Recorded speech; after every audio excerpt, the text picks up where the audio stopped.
ओम गुरुर्ब्रह्मा गुरुर्विष्णु गुरुर्देव महेश्वर गुरु साक्षात परम ब्रह्म गुरुवै श्री तस्मै। एक तो मित्रों, मैंने पहले आपसे हम लोग इस विषय पर चर्चा कर चुके हैं। धर्मार्थ काम मोक्षाणाम मारोग्यम मूल मुत्तमम, यानी कि आप किसी भी तरह का धर्म का कार्य करें, व्यापार करें, कुछ भी करें, तो उसके लिए निरोग शरीर, आपका शरीर का निरोग होना अत्यंत आवश्यक है। ये तो मैं आपसे पहले भी चर्चा कर चुका, फिर आगे भी इस विषय पर अपन चर्चा करेंगे। आप लोगों ने, जिन्होंने भी ध्यान पर बैठना चालू कर दिया है, जो मैं समझता हूं वो सत्य की खोज की ओर चल दिए हैं, ईश्वर की प्राप्ति की ओर चल दिए हैं। मित्रों, जब हम भूत प्रेत, स्वर्ग नरक, इन व्याख्याओं जब ऊपर की बात करते हैं, तो फिर आप सही धर्म की ओर चल देते हैं, सच्चाई की ओर चल देते हैं। ध्यान पर बैठने से मैं एक तो आपका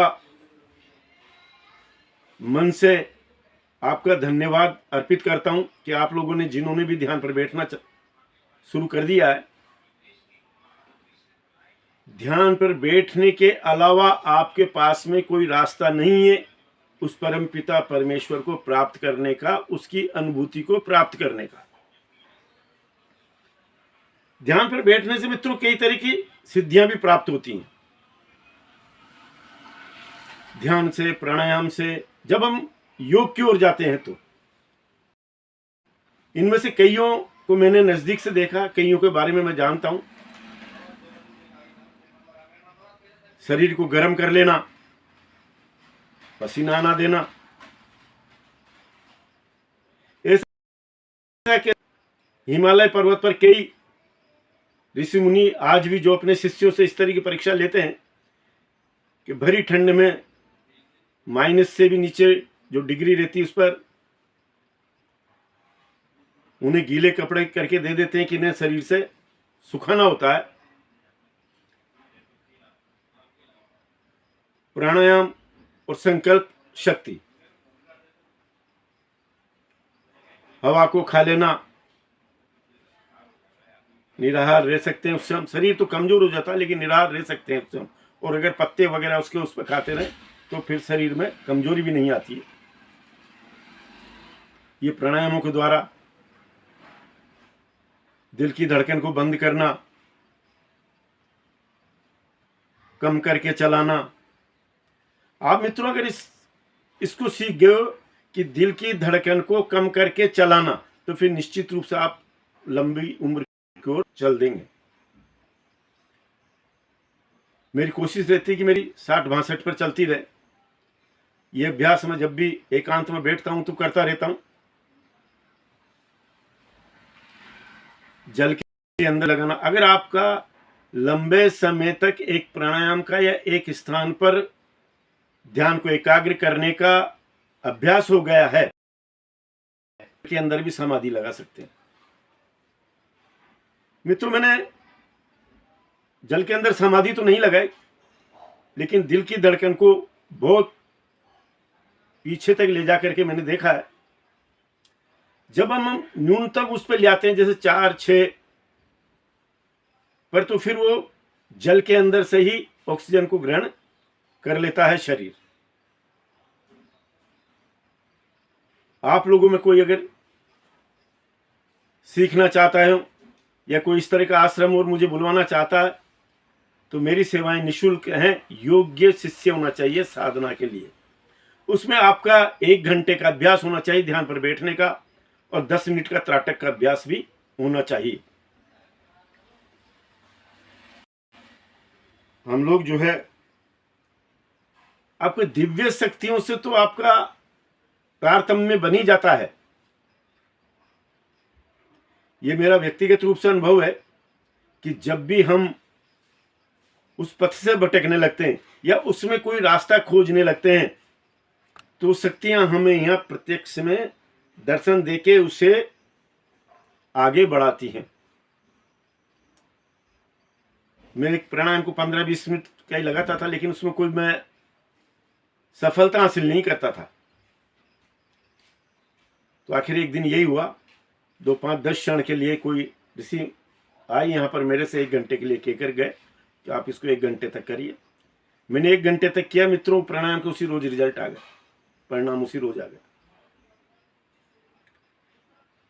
कई तरह की जो सिद्धियों में मैं कह रहा हूं आपसे, हवा में उड़ने का, शरीर को इससे हल्का कर लेना, जब आप योग के अंदर आएंगे तभी ये बातें संभव है, अन्यथा आपको हर बात मेरी गप लगेगी, झूठ लगेगी। और जब आप योग के अंदर प्रविष्ट हो जाएंगे तब आपको योग्य व्यक्तियों से आपका स्वतः सामना होता हुआ चला जाएगा। आप उत्सुकता की वजह से अगर इसके अंदर आते हैं, कौतूहल जिसे अपन कहते हैं, तो फिर आप सक्सेस नहीं जाएंगे, सफल नहीं जाएंगे। आपको ध्यान पर दोनों समय बैठना ही होगा, दोनों समय अभ्यास करना होगा। राजा महाराजाओं ने ध्यान पर बैठने के लिए, समाधि के लिए राजपाट को छोड़ दिया। ये सनातन धर्म के अंदर ऐसा तो कईयों के किस्से हैं। राजा भर्तृहरि इत्यादि अपने सामने कई ऐसे राजा महाराजा हुए जिन्होंने राजपाट छोड़ दिया और हिमालय की कंदराओं में चले गए। मित्रों, मैं आपसे पुनश्च यही कहूंगा कि आप जो भी प्राणायाम लगाते हो उसको 1 घंटे तक आप लगाना होगा। और ध्यान पर बैठने के लिए, जैसे आज आप ध्यान पर बैठना चाहते हैं तो प्राणायाम को बदला नहीं करें कि भाई 10 मिनट तो अपन ने कपाल भाती कर ली, 5 मिनट अनुलोम विलोम कर लिया, 3 मिनट वो कर लिया। इसको आप शाम को कर सकते हैं, लेकिन सवेरे अगर आपको ध्यान पर बैठना तो फिर आपको एक ही प्राणायाम, आप कपाल भाती करते हैं तो आप कपाल भाती कीजिए, आप अनुलोम विलोम कर रहे हैं तो अनुलोम विलोम ही कीजिए, तभी जाकर के आपके ध्यान के बन पाएगी। ऐसा मेरा अनुभव है। आप लोग जो भी अनुभव आपके, मित्रों, ये योग में ये शरीर ही अपनी प्रयोगशाला है, इसी में ही आपको देखना होगा। आप मौन व्रत में चले जाइए तो आप प्रकृति की बातों को सुनना चालू कर देंगे, उनको समझना चालू हो जाएगा। आप जब मौन व्रत में चले जाएंगे तो कम से कम बोलने का अभ्यास तो बना ही लें। कोई अगर आपसे तर्क करता है तो आप आपके हार मान लें, कहां की बड़ी बात हो गई है, उसको वो जीता हुआ है, ठीक है भाई तू जीत गया, हम हार गए, बस। आप आपकी जिंदगी को सही ढंग से जीना चाहते हैं, प्रसन्नता के रहस्यों को समझना चाहते हैं। अभी प्रसन्नता के रहस्यों को नहीं समझता कोई भी। आप एसी वाली कार में तो बैठे हुए हैं, लेकिन आप प्रसन्नता को नहीं समझ सकते जब तक कि आप ध्यान पर नहीं बैठेंगे। किसी भी तरह की जो भौतिक सुविधा है उसमें आप आनंद महसूस कर सकते हैं, प्रसन्न नहीं। दोनों में डिफरेंस, अंतर को आगे कभी बताएंगे। मित्रों, सिद्धियों में जब आप आगे बढ़ जाते हैं, कोई आपको योग्य गुरु मिल जाता है, तो आपके हाथों में इतनी ऊर्जा आ जाएगी कि आप मृत शरीर के ऊपर भी अगर हाथ को फेर देंगे, फिरा देंगे, घुमा देंगे, तो शरीर भी वापस पुनश्च उसमें जीवन आ सकता है। रोगी व्यक्तियों में तो कई योगियों ने प्रदर्शन करके इस चमत्कार को साबित किया है। मृत व्यक्ति पे भी अगर उनका अच्छा अभ्यास है, योग्य गुरु का उन्हें सानिध्य प्राप्त है, तो ऐसा भी संभव है। आप लोग जितनी ज्यादा समय तक ध्यान पर बैठेंगे उतनी ज्यादा ऐसी सिद्धियों से आपका तारतम्य बनता हुआ चला जाएगा। आप स्वयं महसूस करेंगे। केवल ये एक अपनी व्यर्थ की बातों को, शक्तियों को प्रदर्शित ना करें, उनको अपने आप में ही सहज करके रखना आवश्यक है। और एक बार जो सिद्धि आपको प्राप्त हो गई, उससे आप भूले नहीं, उस क्रिया को अवश्य दोहराते रहें। 2-4 दिन में, 5 दिन में। मित्रों, मैं ज़्यादा उससे नहीं कहता हूँ, लेकिन आप में कभी कोई मेरी ज़िंदगी के अंदर अगर आप लोग टकराए हो, तो मेरे हाथों में भी ये ऊर्जा है कि अगर आप लोग ध्यान पर बैठे हैं तो आपकी कुंडलिनी जागृत हो सकती है। अंदाज में कुछ बिगड़ता नहीं है। जब भी आप चाहें मेरी सेवाओं को आप प्राप्त कर सकते हैं। साधारण आदमी के ऊपर मैं हाथ रखूंगा, वो केवल मेरे हाथों में गर्मी है। गर्मी भी मित्रों इस तरह से नहीं, मैंने नापा तो नहीं, लेकिन हाँ, हाथों में फफोले पड़ सकते हैं, मेरे में भी। आप लोग अवश्य ध्यान की ओर आए।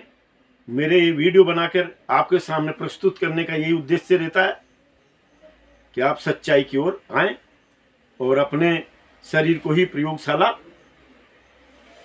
बना लें। आंख बंद करके इसी के अंदर देखें क्या है क्या नहीं है। आपको बाहर जाने की आपको आवश्यकता नहीं है। अगर आप ध्यान पर बैठते हैं तो अपना स्थान निश्चित करके उस पर बैठा करें। नमस्कार।